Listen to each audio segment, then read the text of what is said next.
This is Internet Marketing.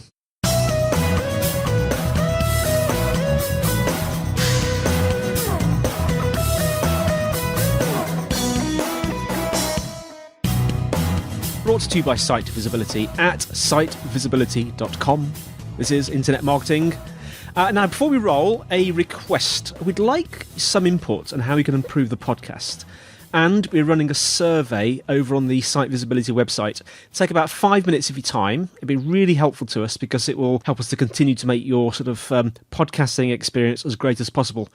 If you want to help us out and go there, the page is sitevisibility.com/survey. We'd really appreciate your feedback. And again, that's sitevisibility.com/survey. And today I'm joined by Chip Conley, Strategic Advisor at Airbnb. Chip, how are you doing? I'm great. Great to be with you, Andy. Thank you. Well, thanks for joining us. Let's start off. Tell us a bit about yourself and what you're doing at Airbnb. Sure. So I, for 30 years now, have been a hotelier, which is an interesting wrinkle in my career, given that I am helping lead Airbnb with the founders at this point for the last 4 years. So I created boutique hotels, which are smaller, very design-oriented hotels. Created a company called Joie de Vivre Hotels based in San Francisco, California. Yeah. That was 30 years ago, and then created 52 boutique hotels. And sold the company about 6.5 to 7 years ago to a guy named John Pritzker, whose father started Hyatt, and have still own hotels. I sold the management company and the brand, but I still own about a dozen hotels. But about 4 years ago, the founders of Airbnb asked me to join them to help them turn their little tech startup into a global hospitality giant. Fantastic. Now, you write about psychology. Where does that sort of fit in with, the hospitality business? Well, I think the most neglected fact in business is that we're all human. I mean, we sort of forget that fact as we look at org charts and we look at strategic plans and we look at budgets. The thing that actually sort of holds it all together is we're human beings, whether we're a guest or an employee, an investor. So I was not a psychology major in college, but there's been two major economic downturns in the last 15 years. One was the Great Recession a few years ago. And the one before that here in the San Francisco Bay Area was the dot-com bust. And then for the whole U.S., post 9/11, travel to the U.S. Really dropped significantly for a couple of years. And we had a recession there as well. Yeah. So interestingly, when I was CEO of my company and I had 3,500 employees, I found that actually reading a psychology book was more helpful for me as a leader than it was to read a business book. And so the two psychologists that I followed that really helped me with my leadership were a guy named Abraham Maslow, who created the hierarchy of needs theory about 60 years ago, and Viktor Frankl, who was a psychologist in Austria who ended up in a concentration camp with his family. They were Jewish, and he wrote a book called Man's Search for Meaning. Yes. So those two psychology thought leaders have actually influenced me and ended up leading me to writing. I've written 4 books, but my last 2 books were really psychology meets business books. One was called Peak, How Great Companies Get Their Mojo from Maslow, and the other one was called Emotional Equations. Wow. Now, Maslow's hierarchy of needs. What's the hierarchy of needs for customers and employees? Yeah, so just a background on the hierarchy of needs, which is the theory that made Abraham Maslow famous. His premise was that we, as humans, have some basic needs in life. Let's call those physiological needs. Yeah. And once those are partially met, you go up and you have safety needs to the second level. The third level is social belonging needs. The fourth level is esteem needs. And then the fifth level is what he called self-actualization, or being all you can be. Yeah. If you were to take that hierarchy of needs pyramid and then translate it into something that's a little simpler with just 3 levels, there's basically 3 paradigms in life. There's survival at the base, there's success in the middle, and then there's what I would call transformation at the top. Yeah. So that paradigm of what I call the transformation pyramid of survival at the base, success in the middle, and transform at the top. If you applied that to employees, an employee hierarchy of needs pyramid would have money at the base or compensation package, recognition in the middle, and meaning at the top. So in essence, the thing that actually creates a differentiator in a company is meaning. So, but the thing that we tend to measure and what can lead to an employee leaving quite often is they don't feel like they're well compensated or they're not making enough money to be able to pay their bills. That's the base of the pyramid. So in essence, the base of the pyramid is where the commodity happens. You got to get that right. But the companies that actually create the most loyal employees do it by actually addressing recognition needs and then meaning needs. And similarly, the pyramid for a customer, a hierarchy of need for them would be the base of the pyramid is having their expectations met. The middle of the pyramid is when they have their desires met and they feel like they're successful as a result of having their desires met. Yes. They're glad they chose that company. And at the peak of the pyramid what creates transformation is when a customer has their unrecognized needs met. And what that really means, and Apple's, a classic example of this, Apple never did focus groups. Steve Jobs didn't believe in focus groups. He basically said, listen, customers don't really know, or they actually know, but they can't articulate very well what it is they want at the peak of their pyramid. He said, at best, they can tell you what their desires are. And so companies that do a great job at the top of the pyramid here of understanding unrecognized needs have created some shorthand method of understanding, almost be able to mind read their core customers in such a way that they deliver something to the customer that the customer really appreciated, but didn't even know would be possible. That's amazing. Can you give me some examples of that, Chip? Sure. I'll give you an example of one of my hotels. I created a hotel in downtown San Francisco called the Hotel Vitaly. This was, we were creating this hotel 15, 16 years ago. At the time, we knew our shorthand way of understanding customers was every single one of the 52 boutique hotels we created came down to a basic premise, which is there's a magazine or maybe two magazines that would define the personality of the hotel we were creating. So this one hotel, my first hotel, 30 years ago was a hotel called the Phoenix, and it was based upon Rolling Stone magazine. But years later, the Vitaly was a luxury hotel on the waterfront.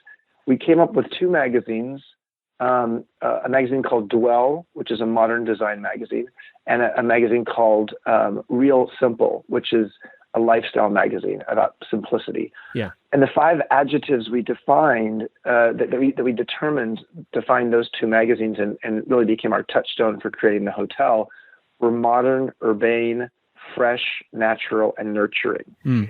Everything we did in creating that hotel came back to those 5 words. The thing that we did in that hotel that addressed, we did a variety of things that addressed unrecognized needs, but let me give you one example. We chose to take 400 square feet up on the top penthouse level of the hotel and turn it into a yoga studio. Now, 15, 16 years ago, my investors looked at me and said, "Are you an idiot? That's your best real estate. Your best real estate in the building. You're up on the top floor. You've got great views of the bay. You've got an outdoor terrace on this particular room. It'd be a great suite. Why make it into a yoga studio that's offering free yoga classes for the 200 guest rooms in the hotel?" And my premise was this: if you believe that modern, urbane, fresh, natural, and nurturing defines the personality of the hotel we're creating, it also is a shorthand way of understanding the psychology and personality of our core customers. Because I do believe that a great boutique hotel can be defined as you are where you sleep. So we say you are what you eat. Well, in the hotel business, I think that when you choose a hotel that is a personality-driven hotel, like a boutique hotel, it's usually because the place you want to get what I call an identity refreshment. You want the place to feel like it's rubbing off on you, so that when you check out 4 days later, in the case of the Hotel Vitaly, you'd feel a little bit more modern, urbane, fresh, natural, and nurturing. Yes. So while 15 or 16 years ago, creating a financial district hotel for business people that was going to have a yoga studio on the top floor with free yoga classes sounded absurd to my investors because there was never a hotel. They could not find any hotel in the world that was in a financial district that was doing that, nor had any guest ever filled out a guest satisfaction survey for one of our other business class hotels and said, why is it that you don't have a yoga studio in the hotel? Yes. Nor did any focus groups ever uncover that this is something that people wanted. When we opened, I asked that my investors, give me 6 months with this yoga studio. If it doesn't work out, we'll turn it into a suite. So a month into it, there had been a front page article in the Wall Street Journal and in the Los Angeles Times about this line out the door on the top floor of this hotel in San Francisco called the Hotel Vitaly, where there was a collection of people every morning who wanted to take the free yoga class before going off to their business meetings. Yeah. So I guess what I would say is the idea that, or think about Steve Jobs, go way back and say to the iPod, the people who should have created the iPod should have been Sony. Sony had the Walkman, and the Walkman, the theme of the Walkman was basically, I could go out and, play a CD while I'm walking or running. But so they should have been, it's like having mobile music. Well, unfortunately, they got very fixated on their approach to what mobile music meant. And it turned out it was Steve Jobs and his team at Apple, and frankly, other people who created MP3 players. Yes. Yeah, MP3 players before even Apple. Yeah. That said, listen, there's another way to do this. Now, it really wasn't, no focus group uncovered the fact that MP3 players were something that the consumers of the world were asking tech companies to do. So I think that what we see over time is that innovation happens when you understand your customers so well that you're able to offer products and services to them that they would love but hadn't imagined. Yeah. So last thought on this is Henry Ford had a great quote long ago. He said, "If I asked my customers what they wanted, they would have said a faster horse."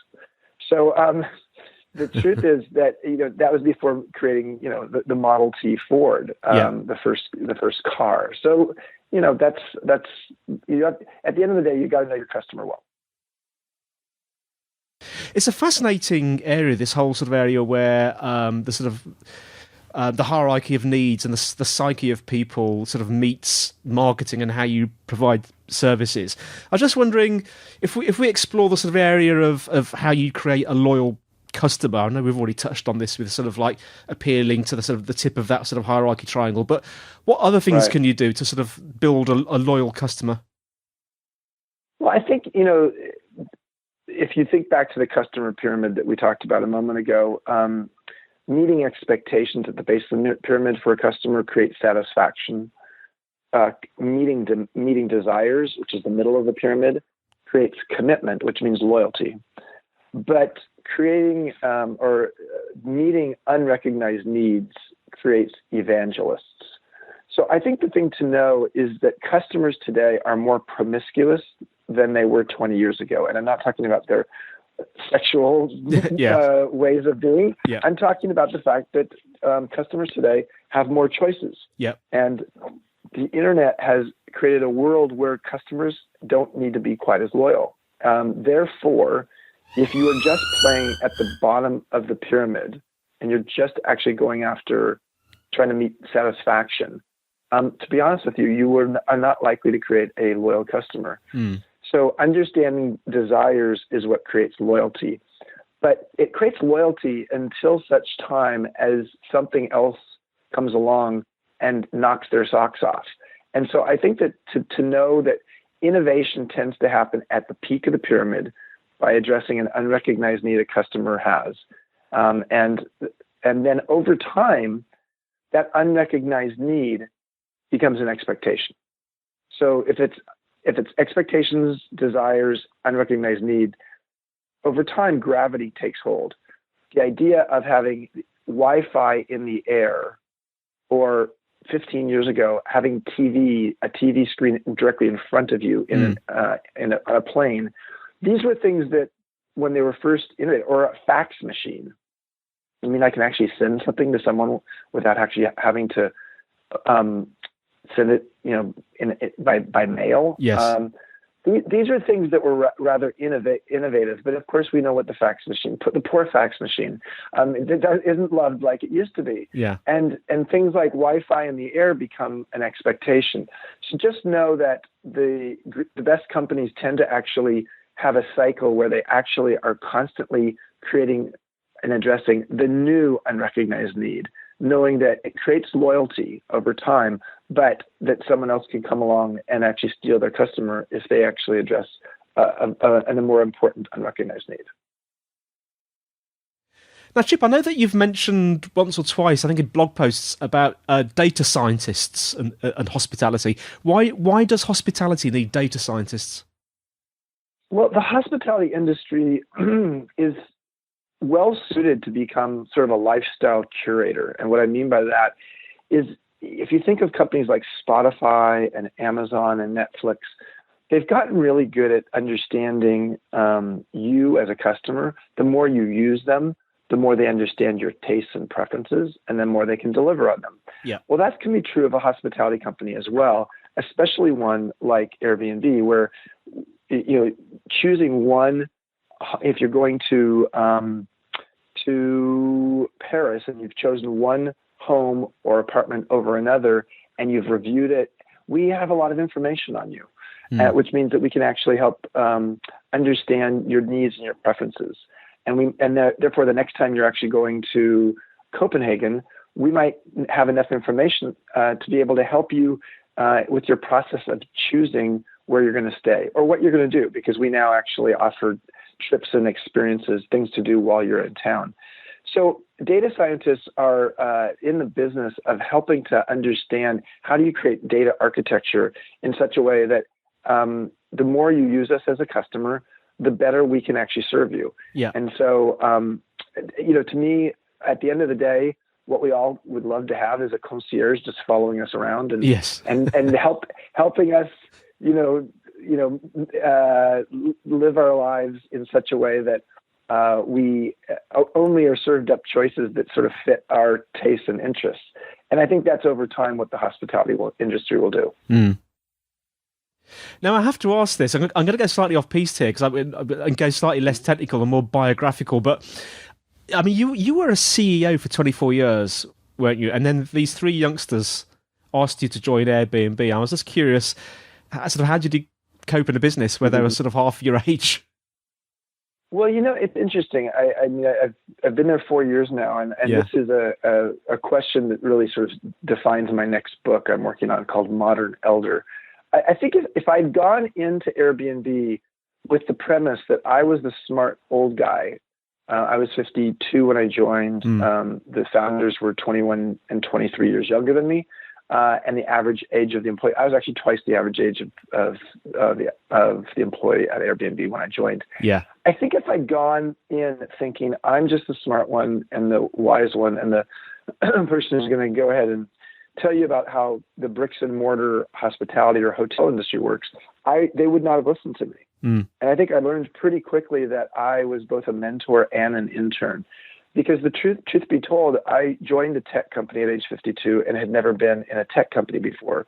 So the language they were using and a lot of the thinking they had was very new to me. And so if I thought of myself as the expert and then I was sitting in meetings and not understanding what they were talking about, it would be really difficult because I would have probably tried to double down on my expertise, which in some cases was exactly what a meeting did not need. What it needed was me to listen, be a cultural anthropologist and say, my God, there's something for me to learn here. Yeah. So the reason it's worked so well is because I've been able to offer to the company and to the three founders, including the CEO, co-founder, Brian Chesky, who's 21 years my junior. I've been able to offer them a lot of wisdom around leadership, strategy, emotional intelligence. What they've been able to offer me is digital intelligence, a finger on the pulse of culture and of where millennials are and probably where society is going. And so, in many ways, and also, what it means to be in a meritocracy. A tech company in many ways is a meritocracy. And so, so it's not your old school corporate, org chart and the corporate ladder. Yeah. And so it's been, I think I've learned a lot in the process. And so I think I've obviously offered a lot, but I think, it's been a symbiotic relationship with almost like an intergenerational transfer of wisdom in both directions. Sounds wonderful. So I suppose it's all to do with sort of remaining humble and being willing to learn, isn't it? From the youngsters, as it were. For sure. Yes, it's absolutely, it's being willing to learn, knowing that you have something to offer, but they actually have something to offer in return. I hear from so many people my age, people sort of bashing millennials. And it's like, why are you bashing millennials? There's something to be learned from them. And yes, and staying humble. And then at the end of the day, just knowing that, being catalytically curious is something that actually is helpful for not just yourself, but for an organization. Yeah. I suppose it's all to do with never stopping learning as well, isn't it? Yep. Well, Chip, thank you so much for joining us. Before we go, tell our listeners how they can find out more about you and Airbnb. Sure. Airbnb is pretty simple. It's airbnb.com, and that's BNB, 3 letters, B, the letter N, and then B. Yep. And for me, I'm Chip Conley, chipconley.com. Conley spelled Conley. And, those are probably the 2 best ways to learn more about me and Airbnb. Chips, thanks so much. And thanks for listening, everyone. The show notes are in the usual place, sitevisibility.com/IM podcast. If you're enjoying the show, please leave us a review because that helps us to sort of bring you better marketing ideas and advice and keep going. Plus, we're always open to questions or suggestions for future topics to be discussed. So feel free to email us on podcast@sitevisibility.com or tweet us at Site Visibility. If you want to connect with me personally, I'm Dr. Pod, DoctorPod on Twitter and LinkedIn. If you want to continue the conversation, you can also do so by joining the Site Visibility group on LinkedIn. Thanks again. So that's all from me, Andy, and it's all from Chip. Great. I'm enjoying it. Thank you very much. And thanks for joining us again, Chip. And thanks to everyone, and we'll see you next time on Internet Marketing.